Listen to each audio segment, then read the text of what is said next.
We didn't wait for KDS. BAS we did. We did. I do.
Morning is the resolution here to proceed PHP? No, because I didn't know what tier you were to. Okay.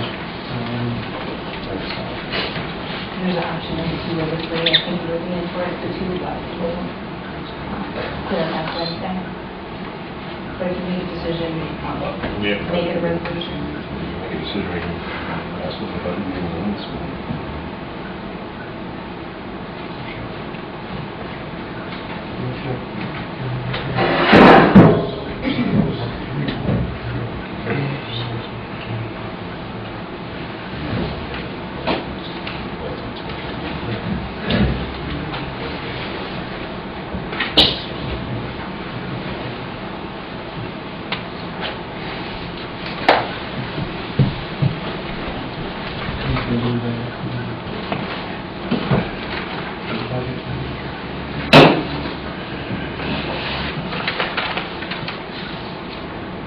I'm going to go ahead and call the meeting to order. If we could all stand for the pledge of allegiance. I pledge allegiance to the flag of the United States of America and to the republic for which it stands, one nation, under God, indivisible, with liberty and justice for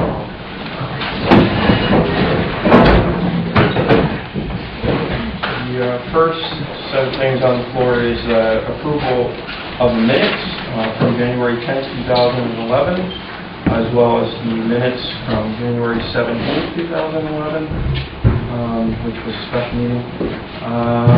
We have a motion to approve the minutes for January 10th and January 17th, 2011. I'll make a motion to approve those minutes. Do you have a second? I second. Okay, all in favor? Aye. Nice. I was not at either of those two meetings. Village Board correspondence and/or announcements. The ZBA meeting is scheduled for February 21st, 2011, and that's at 6:30 p.m. As of now. Planning Board meeting is scheduled for February the 23rd, 2011. That will be at 7 p.m. Village trustees established a grievance day for 2/15/2011, February the 15th. It will be between 6:30 and 8 o'clock p.m. The Schuylerville Victory Board, Water Board regular meeting is scheduled for February the 8th, and that will be at 7 p.m. That will be held here in the Village of Victory. The Schuylerville Victory Board of Water Management has also scheduled another meeting for tomorrow, which will tentatively be in this room, and it will start at 6. And I believe that's for the cross connection, if I recall. Is it the budget as well? Are you doing a 7 o'clock meeting as well, or is there the cross? When's the next cross connection meeting? 6 p.m. next on February 8th. Okay, so it'll be at 6 p.m. on February 8th. So anybody who didn't know that, please take note of that. That it will be this February 8th, and it will be an hour earlier. The Dissolution Study Committee members, we still need members. We have 2 people who put in so far. In addition, we need 5 members, so 2 out of 5, and that they should be approved by the Village Board. Monthly reports. The DPW report is here. Ron Smith's garage replaced the transmission and transfer case motor for the 4-wheel drive unit on the GMC. Whalen's replaced driver's side seatbelt on the 1-ton due to a recall. Picked up 6 loads of Christmas trees and brought them to the town landfill. He's been busy snow plowing and removing and clearing sidewalks as well, snow blowing them. Thanks to Bill for that. There are 2 vehicles on Herkimer Street that have not been moved all season. We'll have the CEO go down and take a look at that. So we may have to follow up by sending a letter. So reports in terms of sewer, the generator sewer lift station needs a muffler replaced. Bill's checking in a few quotes for that. We had one high one, and we're looking around. For the code enforcement officer, Joe can't make it tonight. He's submitted the following report. Permits, no new permits. Active permits, 24 Schuyler Heights and 25 Pond Street, are still in progress. Inspections, 25 Pond Street with an order to remedy. Applications for new permits, 42 Gates Avenue. Permit fee calculated per schedule of fees and submitted to Maureen in writing and verbally to the applicant by myself. The village has not received the permit fee to date. That would be for them. Code enforcement issues and complaints. New, there's none. Active, 15 Gates Avenue. Resolved, none. CEO request, mayor's cost, New York State code books, and electronic copies. I did check into that. The electronic copies are going to be about $620. We were able to obtain another set of code books, so it's there for free. So Joe has what he needs.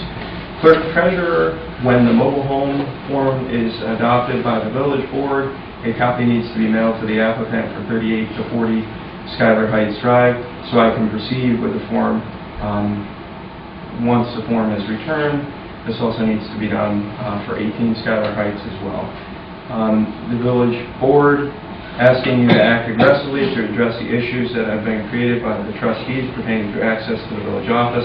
A solution is needed. I've offered a couple of suggestions, and I'm trying to work with you to resolve the matter. I'm requesting that the board get an hourly rate from Ken Martin in regards to some issues at 42 Gates Avenue, or any other engineer. Do we have any questions on his report? My objective is saying we cause the proper access to the office, but we do have a solution, anything that works. Okay. Talk to the office, Maureen and Brenda, about doing is bringing code enforcement, moving to Brenda's side of the office. Okay. I believe we think there's enough room to make that happen. Anything he needs, bringing that side of the office, change the locks to Maureen's side of the office, and with limited access, that's when you have the copy machine, you have everything we need to work at Brenda's desk after hours. Should resolve the issue. I see no problem with that. Just have to pass it on to Joe. Okay. We have to see, what do we want to do for engineering services for the mill? What is he looking for engineering? The other part of the building is collapsing. There's some safety issues there that have been given. And he's talked to me about it, so I can elaborate on any other questions you have. Obviously, we had the center of the building was taken down before when Mr. Middlemark owned it. He spent $50,000 or so trying to take that down, and with some success, but not completely. And then there was a new owner, so the question would be, Well, we have Saratoga Associates on an agreement for engineers. we do. We can contact Saratoga Associates, and we can set a not to exceed value. What does he need? I guess what does he need? He needs to have them come out and take a look at the building and make sure, he knows, yeah, there are structural issues with it. It's been noted in the past. Gomez and Sullivan came out, and I believe they came out for a now some years ago. There was a report on that, and maybe it was 6 or 7. What they're going to do with it? No. He was told to actually demolish the building because of the structure itself. When Middlemark had owned it, he had an ordered remedy, or whatever officially was called, to actually demolish that building, and he just didn't have the money to do it. Problem. My understanding of demolition of that building, and this is old information, is he knocks it down under conventional demolition techniques. It's vibration effects still the type of. Yeah, I think that's why was involved as well. So, I would say contact Saratoga Associates, contact, or if you want to contact Marie and see what the plan was going to do. yeah, Joe does intend to talk to Uri, and as well as Dennis Hogan, who's the property manager for Uri, so we'll let him contact him. If he's not able to make any headway with him, we're going to have to get an engineer to cite him on what issues there are there, which there are still issues. There's safety concerns, and recently on the internet some photos have been cropping up, someone getting in the building and taking photos, and they're on, if you Google it, you can actually see them. That was this past year, 2010. So there's issues there, and obviously we want to make sure that the village takes every step to make sure that it be